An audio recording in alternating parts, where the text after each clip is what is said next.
RFI et France 24 présentent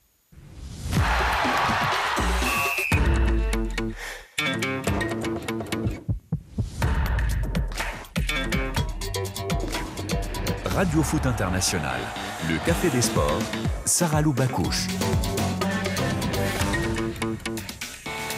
Bonjour à toutes, bonjour à tous, c'est vendredi et c'est donc le Café des Sports de Radio Foot International. Un café bien chaud, servi sur un plateau pour vous qui nous écoutez à la radio, pour vous aussi qui nous suivez sur Facebook Live ou bien qui nous regardez à la télévision sur France 24.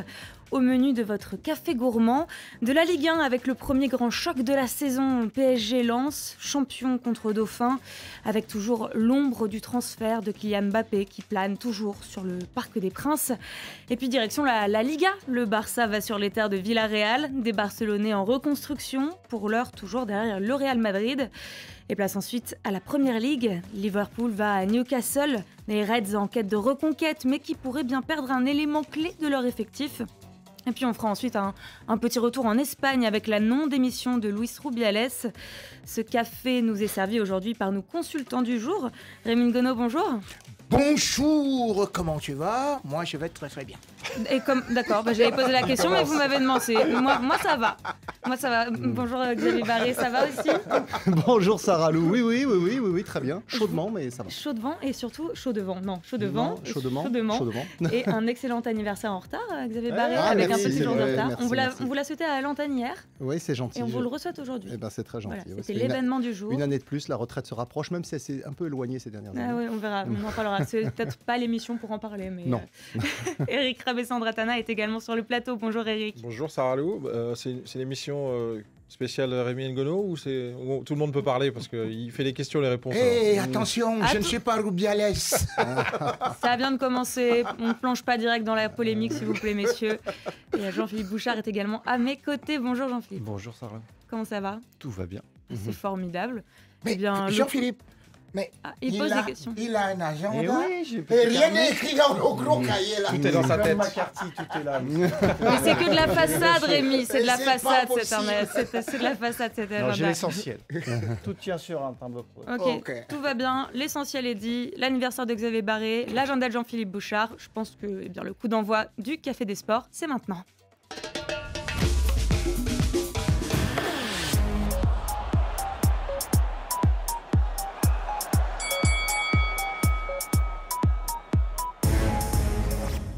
On commence par la Ligue 1 en France avec la grande affiche de ce week-end, le premier choc de cette saison. PSG Lens, champion en titre contre Dauphin. Le PSG qui n'a pas fait un excellent début de saison. 2 points en 2 matchs avec un effectif renouvelé. 9 nouvelles recrues ont intégré l'écurie parisienne. Luis Enrique a profondément remodelé le plan de jeu depuis son arrivée. Est-ce que, Xavier Barré, ces 2 premiers matchs sont révélateurs de ce que Luis Enrique essaie de mettre en place au sein du Paris Saint-Germain? Clairement. Une équipe qui possède à nouveau le ballon. Ça avait été le cas auparavant, notamment sous Laurent Blanc. C'est une équipe qui confisque complètement le ballon. Lors du match contre Lorient, lors de la première période, l'adversaire, les Merlus, n'ont passé que 2 fois la ligne médiane. Voilà, la seule chose, c'est que derrière, il faut marquer et qu'actuellement, sans Kylian Mbappé et sans Ousmane Dembélé, qui n'ont joué que la dernière demi-heure à Toulouse, cette équipe manque un peu de créativité devant. Mais sinon, en ce qui concerne la philosophie de Luis Enrique, on la connaissait. Et donc, on voit, et moi-même, je suis un peu surpris de la vitesse avec laquelle il a réussi à l'inculquer à ses joueurs. Eric Rabessandratana, notre Parisien à nous, vous êtes d'accord avec l'analyse de Xavier Barré? Ouais, c'est une équipe en construction. Voilà, après, il faut du temps, c'est vrai. Il y a eu des changements. Il y a eu surtout un plan de jeu qui a été mis en place. Je n'ai pas l'impression que c'était le cas avant. Ça a été souvent le jeu a souvent été donner le ballon à Neymar, Messi ou Mbappé, et puis après de les laisser mettre du jeu un peu. Là, il y a une idée de jeu, on travaille tactiquement, défensivement, à la perte du ballon. Voilà, il y a une organisation, il y a une assise défensive aussi, parce que quand on observe un petit peu la sécurité ou le travail défensif de cette équipe, on est plutôt rassuré par rapport à ce qu'on a pu voir avant, où dès la perte de balle, il y avait un déséquilibre et c'était un peu le bazar. Là, je pense qu'on se tourne vers quelque chose de construit et qui va prendre un petit peu de temps, mais voilà, avec l'arrivée de Dembélé et d'Mbappé, ça va déjà être un peu plus consistant offensivement. Philippe Bouchard, est-ce qu'ils seront prêts, ces Parisiens, pour cette rencontre contre Lens, qui est quand même un petit peu, on peut le dire, leur bête noire, ou Ouais, presque? c'est une équipe qui ne leur réussit pas du tout. C'est une équipe qui les secoue, qui les met en danger. Et ça, le PSG n'aime pas. Quel que soit son plan de jeu et son entraîneur, il n'aime pas être pris à la gorge. Et Lens fait ça très bien. Et donc, on peut penser qu'effectivement, c'est le genre de match qu'ils vont aborder de la même façon pour essayer de secouer ce PSG qui a l'habitude de faire tourner, d'avoir le ballon et de faire les choses à sa mode. Effectivement, là, depuis 2 matchs, c'est pas très concluant encore sur le plan des résultats, mais le fait que Messi et Neymar soient partis permet de rééquilibrer l'équipe, tout simplement. On peut parler de plan de jeu peut-être, je sais pas, mais tout simplement, il y a un rééquilibrage de l'équipe au profit d'une assise défensive et d'un milieu de terrain un peu plus équilibré. Donc ça aide maintenant. Voilà, il faudra quand même marquer des buts au cours de la saison, hein, parce que là, c'est quand même pauvre en attaque pour l'instant. Rémi, ils ont ce qu'il faut contre les 100 et or, les Parisiens, pour l'heure?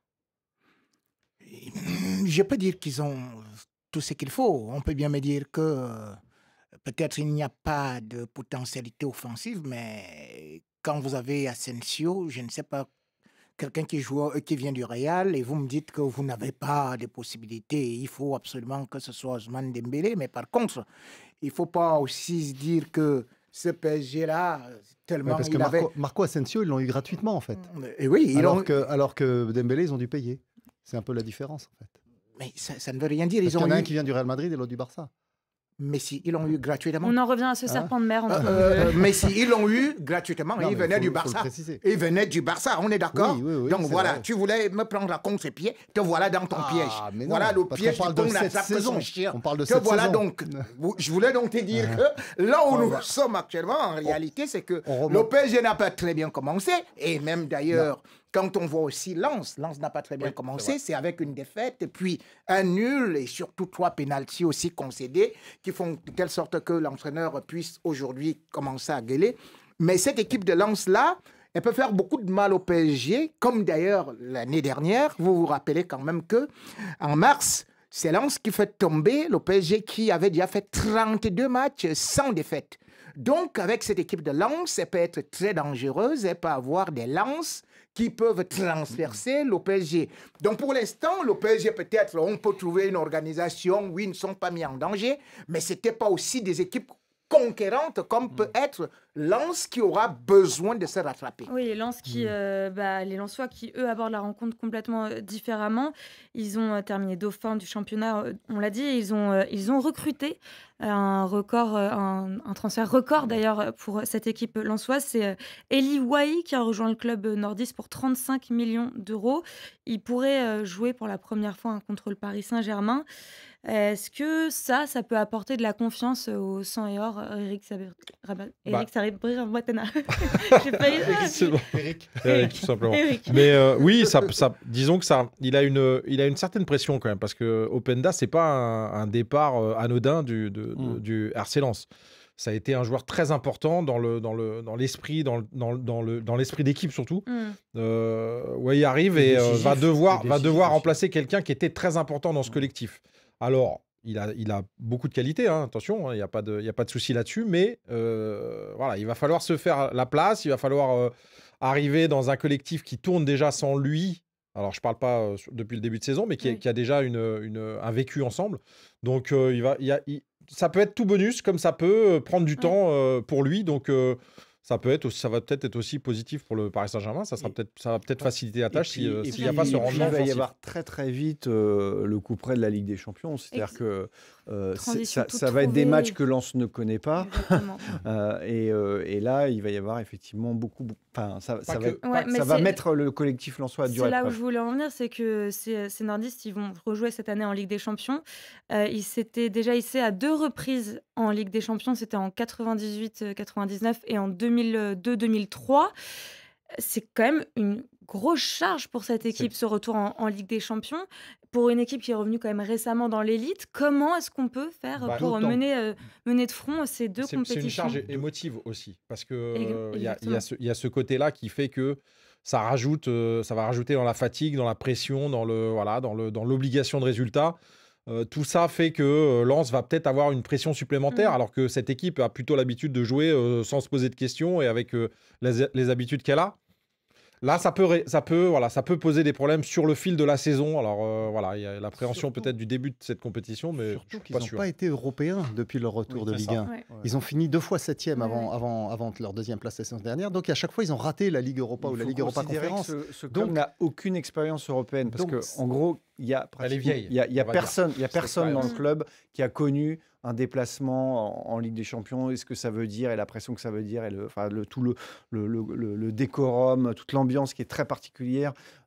Personne n'a connu ça dans le club et c'est une vraie découverte et c'est un vrai motif de dispersion au niveau de la concentration et de perte d'énergie. Et le On début le- de saison, on le mesure pas, Le début de saison leur met mais- la pression aussi. Hein. Mm. C'est-à-dire que voilà, les 2 résultats de ce début de saison peut-être leur mettre la pression, une pression supplémentaire aussi, parce qu'on les sent pas encore maîtriser leur sujet. Et il y a quand même un élément qui est important, c'est que malgré cette perspective de jouer à la Ligue des Champions, de défendre leur statut d'outsider, il y a quand même des joueurs très importants qui sont partis. On parlait d'Openda, effectivement, qui a été vendu très cher au RB Leipzig. Vous avez aussi Seko Fofana, le capitaine, qui est parti en Arabie Saoudite. Donc vous avez quand même une équipe qui était extrêmement cohérente, extrêmement solidaire. Très solidaire autour de Fofana. Absolument, qui et fédérait énormément cet qui s'est effectif. quand même affaibli, il faut bien le dire, parce que Oui. même s'il y a des bons joueurs qui sont arrivés, C'est sûr. le temps qui s'adapte, et on le voit, les résultats en début de saison démontrent que c'est un peu plus compliqué que ce qu'on pouvait penser. Avec derrière, dès le mois de septembre, l'enchaînement de la Ligue des Champions, ça peut être compliqué pour Lens. Ça peut être compliqué. Je pense que même si les supporters vont vivre cette aventure formidable cet automne en Ligue des Champions, ils risquent d'avoir une saison compliquée et peut-être même une déception au terme parce que c'est très très lourd tout d'un coup ce qui arrive pour le club. Est-ce que On ce- a vu ce qui est arrivé à des clubs comme Marseille. Hein, Oui. pourtant, voilà, c'est une grosse marche, hein, la Ligue des Champions. C'est une grosse charge physique, émotionnelle, de travail, de déplacement, de fatigue pour des clubs de Ligue 1 qui ne sont pas habitués. formatés pour ça. Quoi. Rémi, est-ce que il faut peut-être, est-ce que c'est limite, il faut choisir le championnat ou la Ligue des Champions? Donc, vous qualifiez pour la Ligue des Champions et on vous dit choisissez autre chose. Alors C'était là, pour vous faire réagir, Rémi. C'est terrible. Bon, moi, je vois tous les autres clubs et d'ailleurs, on me dit que la Ligue 1 est beaucoup tactique et physique.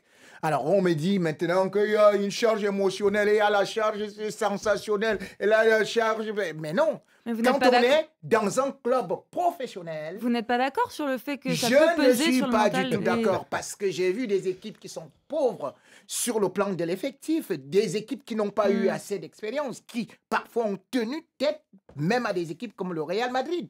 Donc moi, je ne comprends pas pourquoi est-ce qu'on doit dire qu'il faut d'abord avoir de l'expérience ou il faut être habitué à la Ligue des Champions pour pouvoir faire ceci ou cela. C'est d'ailleurs ce que j'avais constaté lorsque, à une certaine période, on disait que le PSG était prêt pour remporter la Ligue des Champions et ça, c'était depuis 2017. Et finalement, c'est le Real qui avait des joueurs qui n'avaient pas beaucoup plus d'expérience que ça, qui avaient réussi à remporter la Ligue des Champions. Pourtant, au niveau de l'expérience, c'est le PSG qui en jouissait. C'est pour ça que je dis aujourd'hui que ce que nous voyons, lorsqu'on se qualifie pour la Ligue des Champions, il faut aller là-bas ayant déjà de la motivation, ayant de l'ambition, et non aller jouer petit bras en se disant que nous on part seulement comme des victimes comme ça, c'est l'essentiel, c'est comme de Coubertin, allez, c'est participer. Non, il faut aller gagner.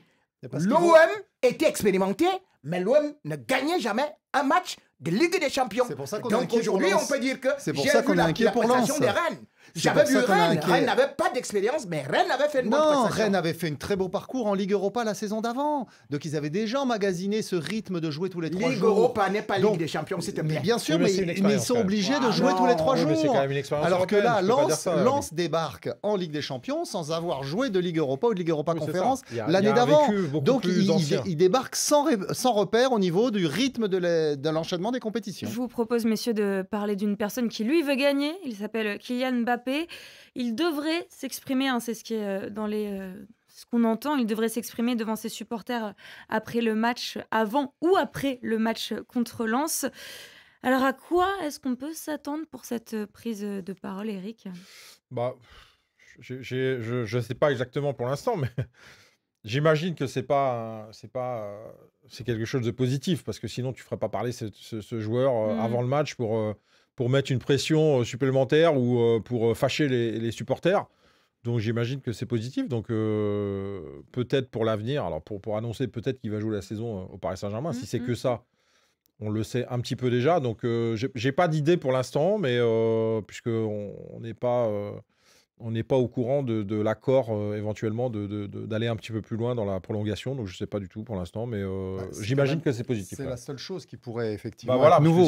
C'est-à-dire qu'il signe, il signe cette fameuse prolongation jusqu'en 2025, en échange de quoi le Paris Saint-Germain peut récupérer une indemnité de transfert l'été prochain. Parce que c'était visiblement l'enjeu de toute cette polémique. C'est que le président Nasser Al-Khelaifi estime que Kylian lui avait dit « je partirai pas libre ». Et donc, en ne prolongeant pas jusqu'en 2025, il se laissait la possibilité de partir libre en 2024. Voilà. Et donc, le président Nasser s'est estimé trahi par cette parole de Kylian Mbappé. Trahi. Donc, oui, trahi, c'est ce qu'il a dit. Parce qu'il avait dit, voilà, il a cette possibilité de lever cette option jusqu'en 2025. Et dans leur discussion, Kylian Mbappé, ou en tout cas ses représentants, aurait dit, voilà, on ne partira pas libre, chose qui n'est pas nouvelle dans son comportement à lui, puisque quand il était à Monaco, il avait déjà eu la possibilité de partir gratuitement, et à l'époque, il avait dit aux dirigeants monégasques, je re-signe pour ne pas partir libre. Et effectivement, comme ça, l'AS Monaco a récupéré... à l'époque, il avait 17 ans. Effectivement, c'est pour ça que les données ont changé, mais dans son comportement, il avait été clean à ce niveau-là. Donc, en tout cas, c'est pas tout à fait anodin qu'il puisse s'exprimer. Parce que s'il y a quelqu'un qu'on n'a pas entendu jusqu'à présent, c'est lui. Oui. Tout le monde s'est un peu exprimé, des représentants, le club et tout ça. Lui, pour l'instant, on ne l'a pas entendu sur ce sujet. Donc, si en effet il s'exprime à l'issue du match, ça sera pas totalement anodin, même si c'est simplement pour dire qu'il va au bout de son contrat. Ce qui a toujours été la position du joueur. Ce qu'il avait déclaré lors du gala de l'UNFP au mois de juin. Il avait dit ça. Il avait dit, je serai au Paris Saint-Germain la saison prochaine. On n'a pas entendu son sa voix sur ce sujet. Eh bien, Madrid ou Paris ou pas, on en saura plus ce week-end. Vous ne me donnez même pas la parole. Non. Mais Rémi, le prochain sujet, c'était pour vous, pour que vous puissiez dézinguer le Barça. Ah non, mais il y a quand même un sujet important qui concerne Kylian Mbappé, qui concerne L'Oréal. Le Barça, c'est Xavier Barré. Et là, on me dit, tout le monde a donné des explications là. Et il fallait quand même que je dise quelque chose. Allez-y, Rémi. Je ne peux pas accepter qu'on dise que Kylian Mbappé est en train de trahir Paris Saint-Germain. Kylian Mbappé, de toutes les façons, est là depuis 6 ans. Et voici la 7e saison. Vous avez vu ça où ? Et chaque fois, l'année dernière, on disait, eh bien, on laisse d'abord qu'il joue le mondial qui se tient au Qatar, après on va le laisser partir. C'est ce qu'on a dit. On a vu les présidents de la République intervenir, c'est-à-dire que Sarkozy d'un côté et Macron, ils ont fait de la pression sur ce garçon. Et maintenant, on se retrouve là, on dit qu'il l'a trahi. Monsieur, vous avez 261 matchs. Disputé par un gamin qui a aujourd'hui 24 ans. Et les 261 matchs, il vous offre 218 buts, 213 buts et 98 passes décisives. Dites-lui merci que de dire prolonger, on va récupérer quelque chose. Mais vous avez déjà beaucoup récupéré. Qu'est-ce que Monaco dira? C'est Monaco qui l'a formé. Mais vous avez récupéré un joueur talentueux. Aujourd'hui, vous le mettez dans le loft pour le punir. Et vous le ressortez, vous dites, parce que notre agent commande, tu peux maintenant te mettre à jouer avec le fouet derrière. Mais non. Et après, vous dites qu'il vous a trahi. Il y a un proverbe africain qui dit, si un serpent vous aide à traverser le fleuve,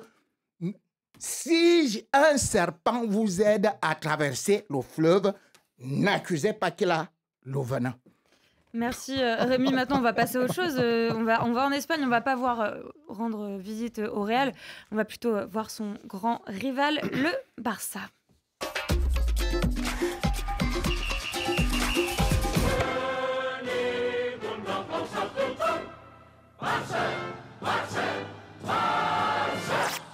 Le Barça qui s'en va sur la pelouse de Villarreal après un nul contre Getafe, une victoire de 0 à Cadix.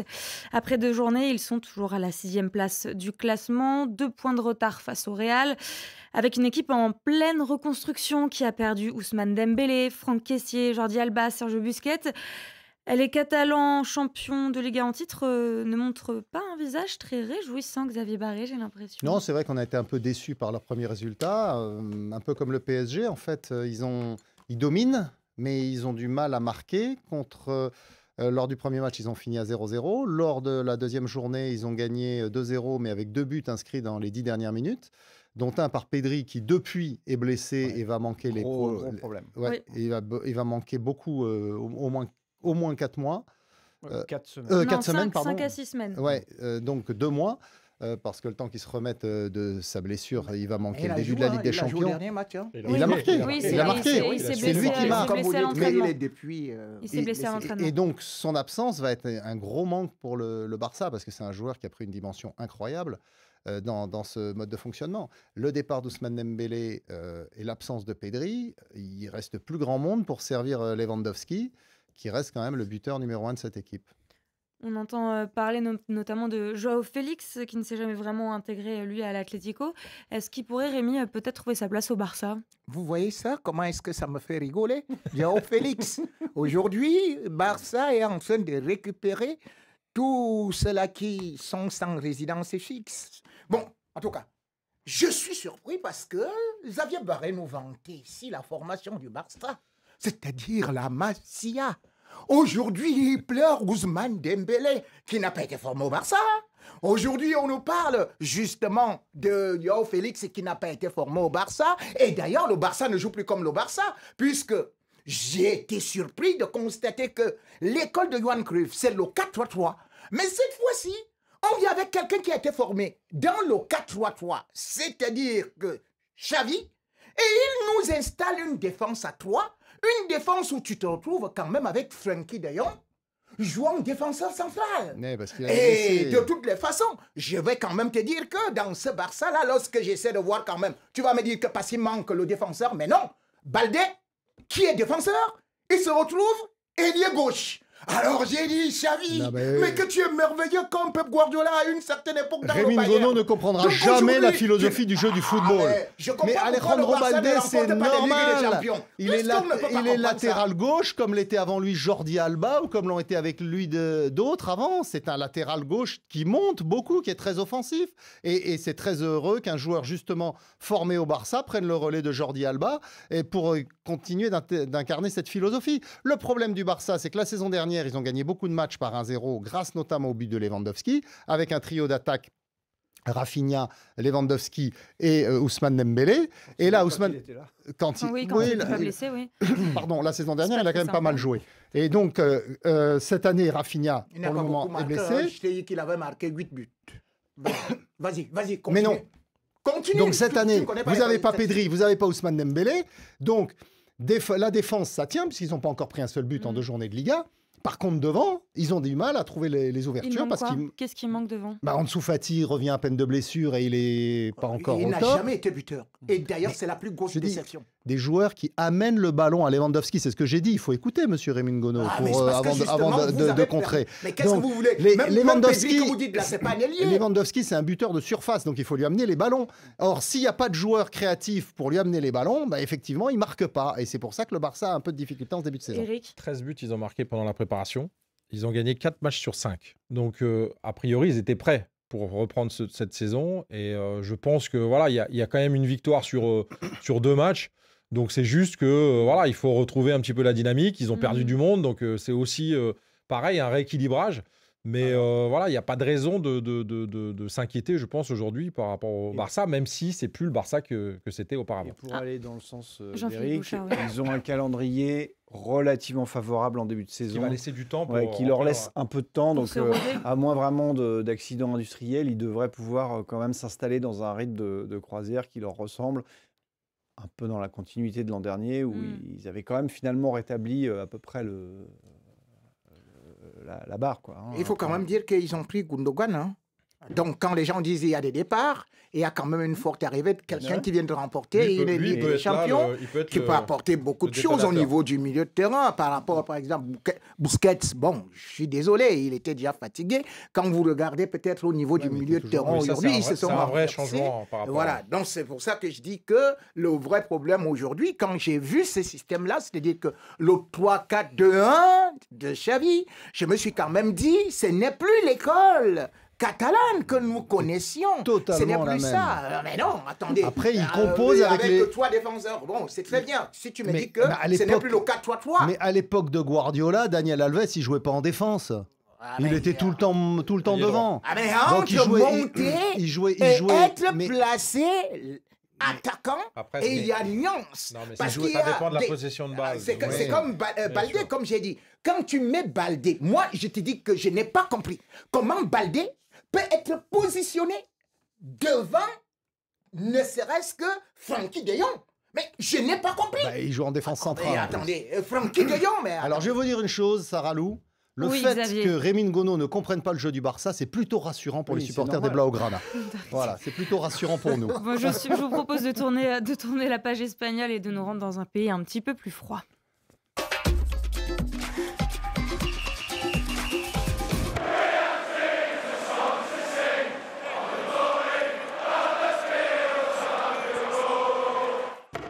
Newcastle, Liverpool, et c'est bien froid pour Liverpool, hein, qui ont certes tenu tête à Chelsea, un partout, une victoire ensuite contre Bournemouth 3-1. Mais est-ce que c'est assez? Les Reds, ils apparaissent comme assoiffés de victoire après une année très compliquée. Ils ont terminé à la 5e place de la Première Ligue l'année dernière, après des années passées au sommet, champions, finalistes de Ligue des Champions. Qu'est-ce qu'il leur faut pour revenir en forme, Jean-Philippe Bouchard? Alors, moi, je pense c'est une année super importante pour Liverpool, là, puisque, en fait, l'année loupée de l'an dernier, Klopp a épuisé son crédit, on peut dire, puisqu'il avait tout gagné. Enfin bon, ouais, ça fait 7 ans, je crois, Oui. qu'il est à la tête de Liverpool, et il a insufflé un enthousiasme formidable. Il a relancé ce club complètement, et Liverpool a retrouvé ses couleurs. C'est formidable. Et l'an dernier, coup d'arrêt. Ça arrive, des effets de génération, usure dans le foot, c'est fréquent. Il avait ce crédit qui lui a permis de traverser l'année dernière, une année très compliquée, relativement sereinement, puisqu'il n'a pas été mis en cause comme dans d'autres clubs où on aurait viré l'entraîneur depuis longtemps. Là, il est resté, et là, il repart. Et là, on est vraiment devant une page blanche parce qu'il n'aura pas 2 années comme ça. Non. Ça, c'est plus possible. Et donc là, ça va être la vraie question. Et là, il y a un vrai test ce week-end parce que Newcastle, c'est un gros morceau. Qui Aller monte à de St. plus en James plus. Park, c'est un des stades les plus difficiles maintenant d'Angleterre, avec l'enthousiasme là, depuis que le club a été racheté. Il y a une envie dans cette ville incroyable. Et donc là, ils vont être cueillis à froid. Là, les Reds. Donc c'est un vrai test. C'est l'équipe qui les a privés de la Ligue des Champions cette Tout à saison, en fait, fait, tout à fait. puisque sinon on retrouve les 2 clubs de Manchester, on retrouve Arsenal qui revient, mais Liverpool jusqu'au bout pouvait espérer accrocher la 4e place, et finalement Newcastle est retourné en Ligue des Champions pour la première fois depuis 20 ans. Donc c'est effectivement un test important. Maintenant, la saison dernière, Liverpool était allé gagner à Newcastle 2-0, Oui. alors que c'était déjà un match charnière, mais ça n'avait pas suffi. Donc, pour compléter ce que disait Jean-Philippe Bouchard, c'est que l'an dernier, surtout, il a eu énormément de blessés. Il a dû composer en permanence avec des joueurs, des remplaçants, parce qu'il avait beaucoup. L'infirmerie était pleine. Cette saison, l'effectif a été renouvelé. Oui, Il bien repart- renouvelé. Si je peux me permettre quelques noms, un mercato assez réussi avec Dominique Szoboszlai. Szoboszlai, pardon, avec un transfert à hauteur de 70 millions d'euros. McAllister, Wataru Ando en milieu défensif. Est-ce que ces gros coups-là, ils peuvent faire la différence? C'est-à-dire qu'il a renouvelé pratiquement tout son milieu de terrain, puisque Jordan Anderson est parti en Arabie Saoudite, Fabinho aussi. Il y a l'avant-centre brésilien également, Roberto Firmino, qui était en fin de contrat, qui est parti lui aussi en Arabie Saoudite. Donc il y a eu effectivement un gros renouvellement de l'effectif en général, surtout du milieu de terrain, mais aussi devant. Avec Szoboszlai, vous l'avez dit. Moi, j'ai été étonné de leur match l'autre jour. Ils jouaient carrément avec 5 attaquants. 5 attaquants. Donc, est-ce que l'équipe n'est pas un peu trop déséquilibrée dans l'enthousiasme de ce début de saison? On peut se poser la question. Je pense qu'il cherche les bons réglages. Il nous a prouvé ces dernières années que parfois Liverpool a traversé des périodes plus délicates, notamment parce qu'ils avaient ce système de jeu qui est très exigeant au niveau énergie, au niveau conditions physiques, et qu'il a su toujours rebondir. Moi, je crois qu'il va s'en sortir encore une fois. Eric Rabessandratana, vous êtes d'accord? Ouais, non, mais après, je pense que Liverpool a besoin de temps aussi. Ça a été une transition. Ça repart. C'est une nouvelle saison. La pré-saison a été plutôt bonne. de garder la confiance en Klopp. Alors après, il y a l'histoire de Salah. C'est quand même ça risquerait d'être une grosse perte par rapport à cet effectif-là, en tout cas. Puisque l'Égyptien, il pourrait bien partir, et ça se passe évidemment du côté de l'Arabie Saoudite. C'est Al Ittihad qui serait disposé à faire une offre mirobolante de 100 millions d'euros pour recruter Salah. Alors, interrogé sur le sujet, c'est un non du côté de Klopp, évidemment. Pour se rassurer, on va dire. Est-ce que, Rémi, l'argent saoudien n'aurait-il pas, encore une fois, raison de la volonté des entraîneurs? L'argent saoudien, parlons-en. Quand je vois quand même les recrutements ailleurs, on oublie quand même que c'est la première ligue qui a déjà dépassé 1,117 milliard. Les gens oublient quand même que la Serie A a dépassé presque 600 millions. Les gens oublient quand même que la Bundesliga a dépassé 500 millions. Les gens oublient quand même que la Ligue 1 a dépassé le championnat d'Arabie Saoudite au niveau du recrutement et que ce championnat, bien évidemment, c'est plutôt recruté. L'Arabie Saoudite s'est recrutée et quand on essaie de voir, ils sont en 5e position du recrutement. Donc, en réalité, aujourd'hui, ils ont une politique, contrairement à la Chine, qui voulait que ce soit sur une saison, mais ils ont l'objectif de 2030.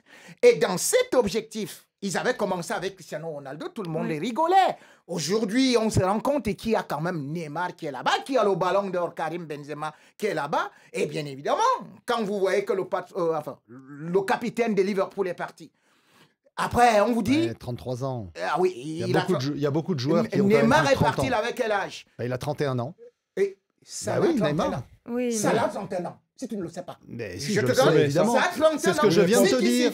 Ce que je viens de dire, c'est qu'il y a beaucoup de trentenaires. Ce n'est pas tout, hein. Et ce n'est même pas 100 millions. Il propose 175 millions. Alors, je me pose bien des questions. Comment est-ce que vous allez manquer de... Alors que vous avez déjà recruté les Gbagbo, vous avez déjà recruté les Diaz, vous avez Diogo Jota, vous ne faites que recruter, entasser, comme vous avez dit, au niveau de Liverpool, des stars offensives de plus en plus. Mais cherchez aussi à gagner un peu de l'argent. C'est aujourd'hui comme ça, surtout quand un joueur a déjà 31 ans. De toutes les façons, aujourd'hui, quand on voit ce qui se passe en Arabie Saoudite et quand on voit les têtes qui sont parties là-bas, eh bien, ce n'est pas Liverpool qui va échapper. Mané est parti dernièrement là-bas, peut-être il va le recruter là-bas aussi. Donc, il y a bien des choses qui... Et Salah lui-même également, comment est-ce que... La dernière fois, j'ai vu, il n'a pas salué son entraîneur, Klopp, quand il est sorti. Donc, ça ne va pas très très bien. Et il ne va pas refuser d'avoir aussi de l'argent. Parce qu'il y a un proverbe africain qui dit... C'était le sens de ma question. Voilà, exactement. À 31 ans, c'est un peu moins vrai aujourd'hui parce qu'il y a quand même d'autres contrats qui se font, mais à 31 ans, normalement, c'est un dernier contrat, on va dire. Là, ça existe encore un peu parce qu'il y a des joueurs qui jouent plus longtemps. Mais un Mo Salah, on te propose ça, je ne vois pas comment tu peux refuser. Et je ne vois pas comment... pour lui, oui, c'est vrai. Je ne vois pas comment tu peux refuser aussi, si je suis Liverpool. Ce qu'on lui a proposé, à lui. 990 millions c'est ça. Donc, sur 5 ans. Donc oui, pardon. C'est beaucoup plus, excusez-moi. Mais ce que je veux dire, c'est que Liverpool, je ne vois pas pourquoi tu refuserais une proposition comme celle-là. C'est inespéré par rapport à l'âge du joueur. Je ne vois pas qui, en Europe, va acheter Mo Salah aussi cher que ça. Franchement, je pense qu'ils avaient fait un choix lorsqu'il a fallu prolonger en ayant perdu Sadio Mané, on rappelle la saison dernière. Ils ont laissé partir Sadio Mané et ils ont prolongé et renouvelé le contrat de Mo Salah. Justement, et ils ont laissé aussi partir Roberto Firmino. Financièrement, c'est intéressant. Donc, oui, après, ils avaient fait un choix sportif clair. Privilégier Mo Salah par rapport aux autres et donc faire venir du sang neuf avec Darwin Núñez l'Uruguayen, avec Luis Diaz le Colombien, avec Diogo Jota le Portugais, Szoboszlai aussi le Hongrois maintenant. Donc il y a d'autres solutions autour mais Mo Salah reste la tête de pont de cette équipe de Liverpool. Et c'est vrai que s'il partait, en termes de résultats collectifs, ça n'a pas marché. Mais si en tout cas il reste encore du temps, il reste encore un petit peu de temps puisque le marché saoudien, le mercato saoudien se termine avant celui d'une semaine. Dépasse d'une semaine. Celui de la France, ce sera le 7 septembre. Et bien là, on sera fixé. On retourne en Espagne maintenant. La Federación Española de Fútbol fue un gesto inaceptable. Una polémica de una larga lista que era la mayor polémica de su mandato hasta ahora. on est obligé de revenir sur cette photo, ces images qui ont fait le tour du monde, ce baiser volé de Luis Rubiales, président de la Fédération de football espagnole. Un baiser volé, il a embrassé de force Jenny Hermoso, qui était en train de célébrer son titre de championne du monde de football. Carlo Ancelotti lui-même a déclaré jeudi que le geste de Luis Rubiales n'était pas digne d'un président de fédération. Idem pour Alexia Putellas, la star de la Roja. Mais Luis Rubiales ne va pas démissionner de la présidence de la fédération espagnole. La presse espagnole s'attendait pourtant à ce qu'il se retire. À peu près tout le monde s'attendait à ce qu'il se retire. Jean-Philippe Bouchard, il a pris tout le monde de court. Pas sûr, parce que en fait, il a quand même fourbi sa défense très rapidement, hein, en essayant d'expliquer que tout ça a été consenti, en essayant de faire témoigner la joueuse. Donc en fait, il n'avait pas tellement l'intention de s'incliner. La stratégie était bien rodée. Oui. Le foot espagnol, c'est comme un gros panier de crabes entre des gens qui se détestent entre eux, entre la ligue. Il a des appuis. Lui-même a des appuis. Donc ça serait pas du football. Je pense qu'il ne démissionnerait pas. Ça se réglerait comme ça. Maintenant, le football, c'est un peu autre chose. Et ça mobilise aussi les gouvernements. Ça, on l'a vu en France, hein, pour la Fédération française, dans des situations assez comparables. À un moment, les statuts ne permettent pas d'obliger un dirigeant à partir. Là, on est quasi dans cette situation. C'est une aberration, quand même. On est dans cette situation-là. Mais les gouvernements peuvent faire pression. Et des fois, c'est ce qui se passe pour le foot, qui est un peu au-dessus c'est tellement populaire, c'est tellement médiatique que d'un seul coup, les gouvernements s'en mêlent. Donc peut-être que par ce biais-là, effectivement, on a bien vu que les dirigeants espagnols politiques prenaient la main. Donc peut-être qu'il sera forcé à démissionner, mais il les oblige à sortir du bois. Après, ce qui se passe aussi, c'est que ça a été un véritable détonateur. Enfin, on a exhumé plein d'affaires de malversation dans lesquelles était embourbé cet entraîneur. Est-ce qu'on peut rester une figure d'autorité au sein d'une fédération quand on a autant de dossiers de casseroles autour de nous ? Eric, je vais parler alors, en dehors du geste plus que déplacé. C'est pas déplacé, c'est un scandale.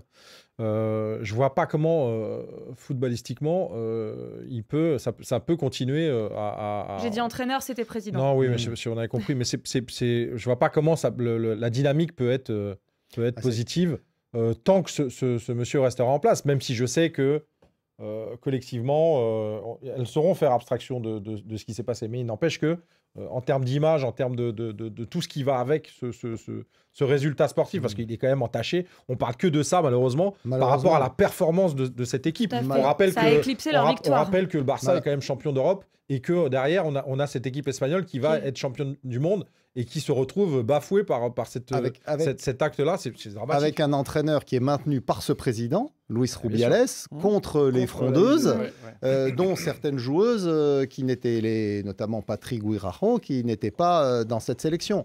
Donc il y a quand même un contexte très particulier. Moi, j'ai regardé cette finale, j'ai regardé cette remise des trophées. Et c'est vrai que je voyais, parce qu'il faut rappeler que Rubiales, c'est un ancien joueur. C'est pas quelqu'un qui sort des grandes universités. C'est un ancien joueur. Donc il doit avoir l'éthique déjà du mais sport. Non, mais c'est là où est l'ambiguïté. C'est que c'est un ancien joueur, donc il est content. Fallait le voir comment il était heureux de cette victoire.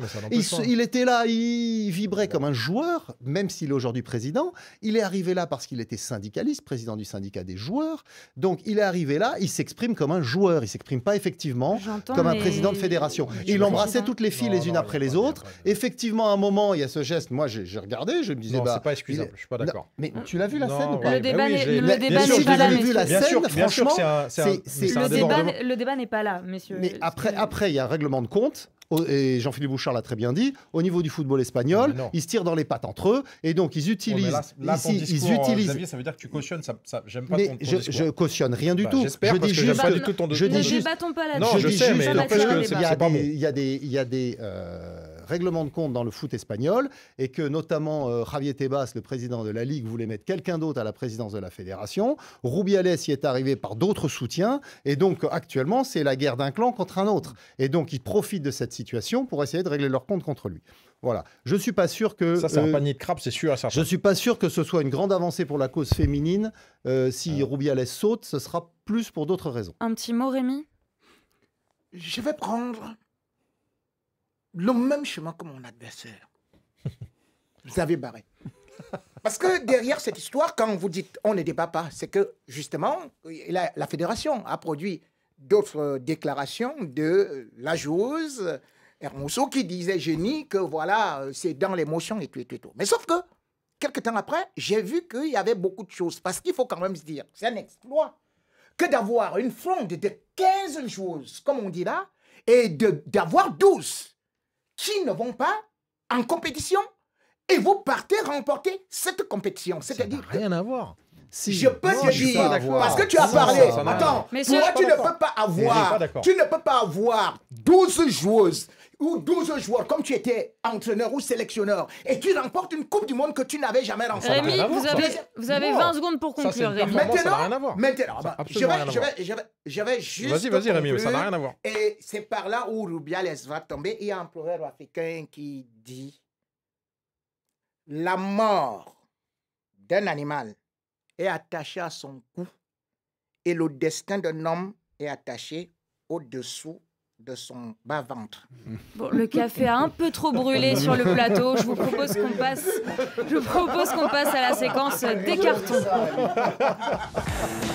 Carton jaune. Qui sort un carton jaune.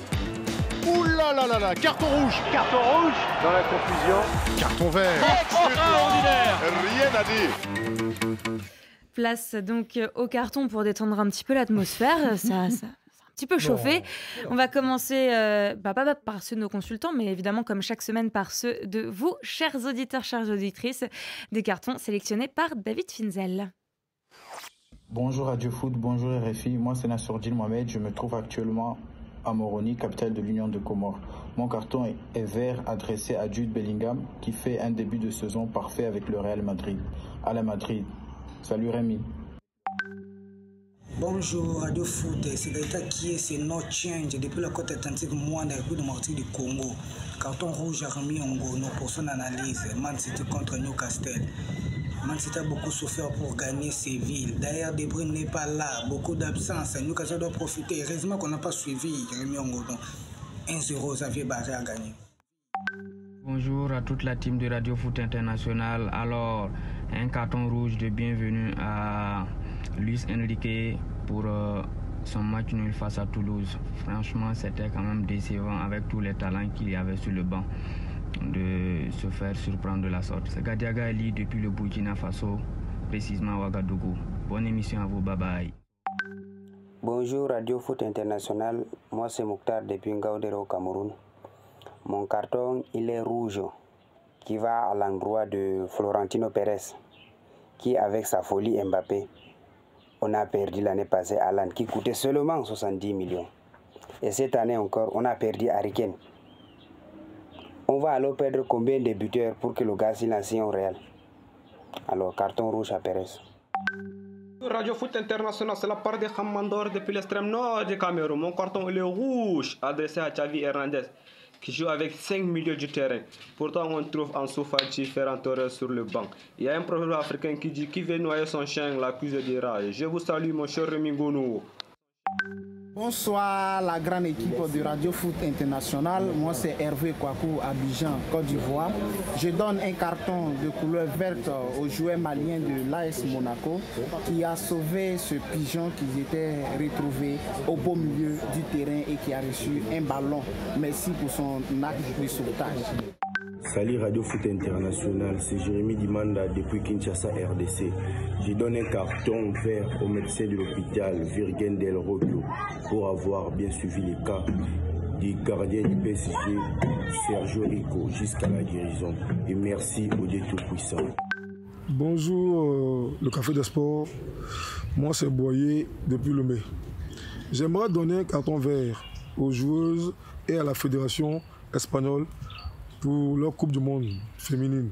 Parce que je me rappelle très bien que la grogne qui a coûté son poste à Corinne Diac, c'était cette même grogne-là qui a eu lieu en Espagne. Mais la fédération espagnole, étant une fédération forte, a décidé contre Vents et Marées de garder le sélectionneur espagnol en place.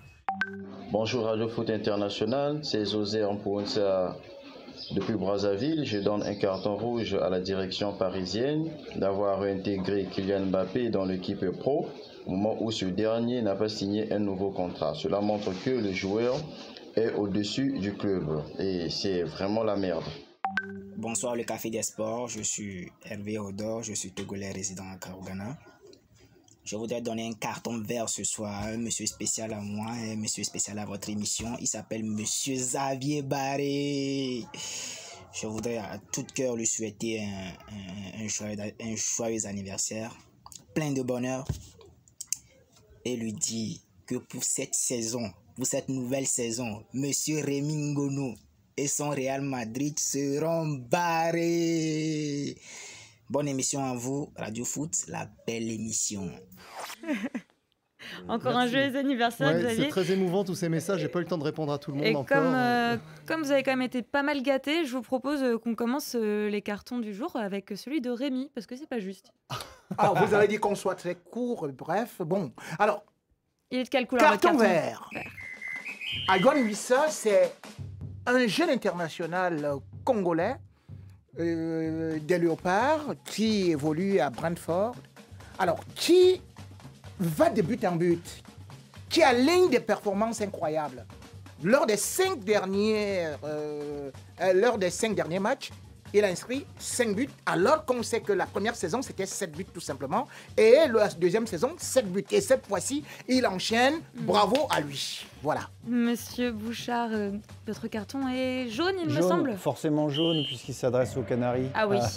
Au FC Nantes, aux dirigeants du FC Nantes, qui mettent leur entraîneur sur la sellette, qui viennent de faire signer pour 2 ans, qui les a sauvés en fin de saison dernière de la relégation, et qui, sous prétexte qu'il y a eu 2 matchs difficiles, effectivement 2 défaites, le menace de licenciement. Si on veut se tirer une balle dans le pied, on fait comme ça. Allez, on retourne dans le vert avec vous, Xavier Barré. Oui, carton vert à l'ASSS Caen. Un club qui est l'amicale des sourds de la section sportive de Caen. Ils ont disputé le premier tour de la Coupe de France ce week-end. Ils étaient menés 2-0 au bout de 18 minutes. Ils sont revenus à égalité de 2. Ils ont malheureusement été éliminés au tir au but. Mais c'est quand même extraordinaire. Une équipe composée uniquement de sourds qui a réussi donc à tenir la dragée haute à une équipe composée de gens bien entendants. Chapeau à eux, carton vert.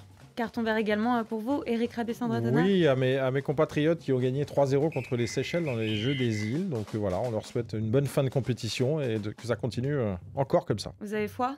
J'ai foi, ouais, bien sûr. Ça tourne bien pour l'instant pour Madagascar. Notre carton à Radio Foot, il revient à Mohamed Kudus, le Guinéen qui devrait quitter l'Ajax, mais qui a fait un beau cadeau d'adieu à son club face aux Bulgares des Ludogorets. Le joueur du Sili national a inscrit un triplé avec cette performance. Eh bien, l'Ajax n'est pas trop mal parti pour les matchs retour. Donc un bon voyage pour Mohamed Kudus qui a été excellent sur ce match. Messieurs, merci d'avoir été autour de moi pour ce Café des Sports. Mais on a fini avant le temps? On n'a pas fini avant le temps, on a le temps de se dire au revoir, Rémi. Ça, c'est différent. Au revoir, du coup. Je n'ai même pas aligné mon proverbe parce que c'est avec allez-y, vous avez le droit.